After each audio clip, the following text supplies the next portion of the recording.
Hello, my beautiful heart train family, and welcome back to my channel. For those of you that may be new, my name is Christoph, and I am living with a very rare genetic muscle disease called myofibrillar myopathy that has made me a disabled quadriplegic on life support. I got sick at a very young age when I was diagnosed with cardiomyopathy, which I later found out was the early stages of a much larger diagnosis called myofibrillar myopathy. Now, there is currently no treatment or cure for my condition, and so as you can imagine, there has been a lot of emotion that has come since receiving my diagnosis in 2010. Today, I would like to discuss with you coping with something that is called disassociation, especially when facing a serious medical diagnosis. Now, for those of you that may not be familiar with the term, disassociation is a mental process where one disconnects from thoughts, feelings, or a sense of identity.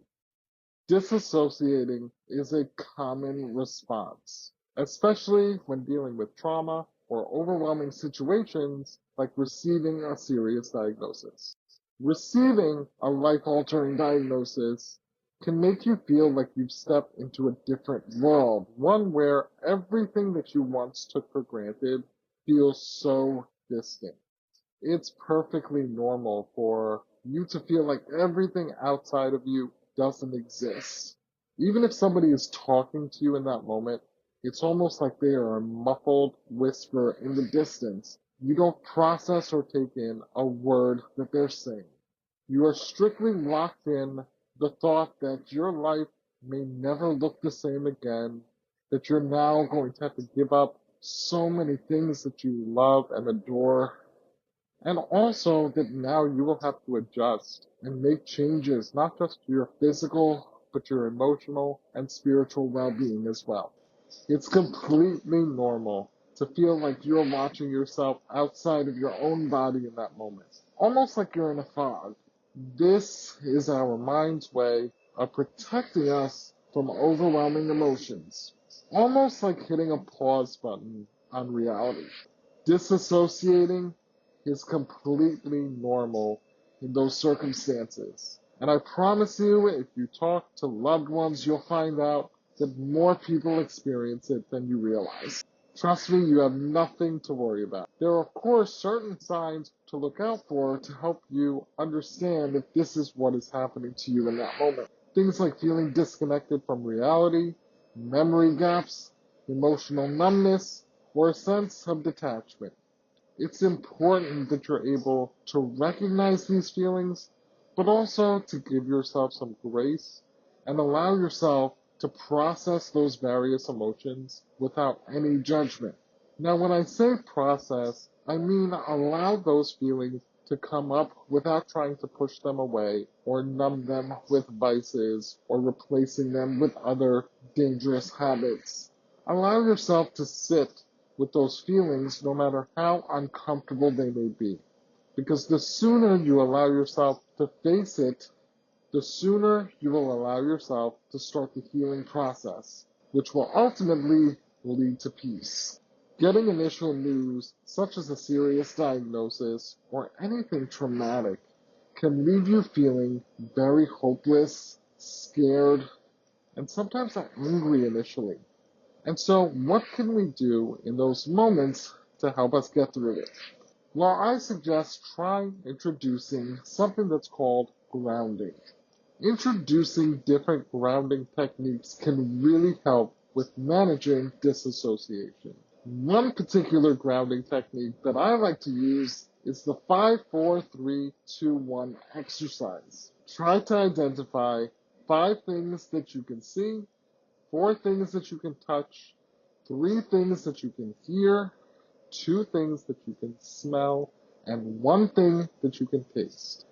Doing these things will allow you to bring yourself back into the present and get back in touch with the reality.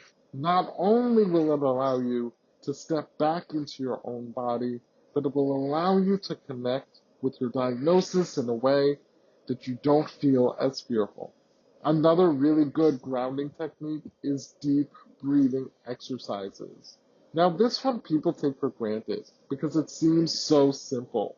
And yet, breathing, especially in a slow, rhythmic way, can really help to settle our nerves and our emotions and calm us down, especially at the height of a dissociative episode. So take a moment, close your eyes, and practice some slow, deep breaths in order to bring your awareness back into the present. A third grounding exercise, and we touched on this in my previous coping skills video, is physical movement. Going for a walk, stretching, or even exercising is a great way to reconnect the mind and the body as one. I cannot stress to you enough how important it is to move your body. Getting blood and oxygen flowing to the brain really helps to settle down our thoughts and make you feel less anxious. I said it before and I'll say it again. Just move. And believe it or not, sometimes just changing your environment or the scenery can really help to settle down your mind as well. I cannot tell you how many times in my life I have stepped away, gone for a walk, or even a stroll in my wheelchair, and it has helped me to decompress my thoughts and feelings and has really helped me to settle down, especially in a heightened moment of fight or flight. But more important than anything is recognizing that your thoughts and feelings are completely worthy and valid. Allowing yourself the grace to know that your emotions are perfectly normal is another big component in helping you to feel less anxious and less alone with what you're going through. It's perfectly okay to feel overwhelmed, scared, frustrated. All of those things are part of it. But the worst thing that you could do is hold on to those emotions and let them fester inside of you. And so I really encourage having an outlet, something like writing, journaling, singing, or even art, or even talking to a loved one or a trusted friend, or perhaps enrolling in therapy can be really helpful and beneficial. Getting those emotions out will ultimately make you feel so much better and allow you to slowly start the healing process.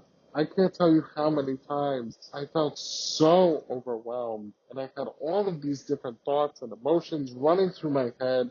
And after a conversation with a family member or someone that's close to me, I felt such a weight was lifted off of my soul. Talk therapy is a great way to lessen the burden of something that is meant to be so dark and heavy and let you feel less alone. People are here and willing to help you through it. That's what humanity is about. To be here for one another, to support each other, and to do so with kindness and love. By talking to someone, it can also help you to make sense of all of those crazy thoughts that are jumbled up in your head. And then you can slowly start to approach those feelings more constructively and rationally. I am someone who has been blessed with a very strong and large support system my entire life. And I cannot stress enough how many times that has helped me to get through situations that I felt like I was not strong enough to get through on my own. When I felt like I couldn't be strong enough for myself, I had others who were there to lift me up and to help me get through it.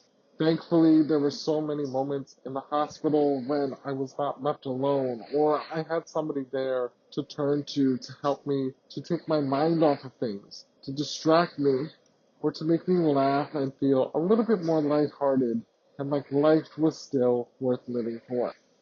Having that support kept me in the fight and made me want to live. However, if I'm being completely honest, I'm not always the best at leaning on people and asking for support. And so that's why if you happen to notice a loved one is going through something difficult, it's okay to tell them that you're there for them and offer that help. You never know when someone may take advantage and open up to you about something that you had no idea that they were going through. There have been many instances in my life where one of my parents, a sibling, or even a total stranger has asked me, "Hey Chris, what's going on? You seem a little bit down."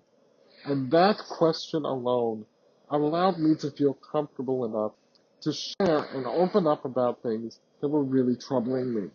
And I'm so grateful for those moments when people noticed that I was struggling and having a difficult time and gave me the space to open up because it really made me feel less alone. And when you're going through something that is so hard, that can make all the difference in the world.